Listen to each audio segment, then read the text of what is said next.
شب بخیر دوستان عزیز. زمانا را پیشروی شوی. پیشروی زمانا همیه. نگاه کنین که ما وقتش در 4 میگرفتیم ای خرسندی را میمردیم، یا که 5 میگرفتیم میگفتیم 5 گرفتیم 5. نوازی ما دخترچه میپرسیم میگم چند گرفتی؟ میگه نه. میگم چی؟ میگه اینه نه. میگم چه خیلی نه؟ میگه من هر روز 10 میگیرم. هم خیلی شده دیگه. ما بوار که در حیرت موندم. خیلی ایران پیشروی ایم یک ترقیات.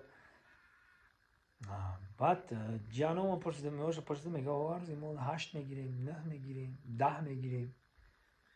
کو کسانی که میدونن امیر باید معلومات بتین امیر تاچ نام خیلی شدگی است. خیلی کو گرفته سم فهمیدم مالکه که آقا خونم برومد اصلا در مکتبا 5 هم میگیرن 6 هم میگیرن 7 هم میگیرن 8 هم میگیرن. وقتی پیش یک اگام چی میگفتن ما چند گرفتی 6 میگفتیم شوخی قطعی میگفتیم 6 گرفتیم که 7 گرفتیم شوخی میکردیم. اینا ببینن که دیگه به شوخی دیگه 5 میگیری 6 میگیری 7 میگیری 8 میگیری 9 میگیری 10 میگیری. نه برادران ایران پیشروی.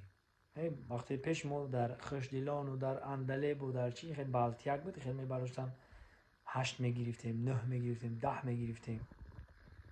در دو مستای نمایا کو با نفرانی میدونم با بنویسن که با پرتر کده بنویسن همه خیلی شید اینده و سربلند باشید خدا نگهبان. و در آخر گفتنم که نفرانی میخوان گرانیتسا بگذارن در ملک غریب در مسکو زندگی میکنن. گرانیتسا برای گذاشتن این شرکت محیدین این رقماشو معلومات زنگ بزنیم. باز ما دعا گوییم که خداوند بزرگ برکتی هممون زیاده بگردونه. خدا نگهبان.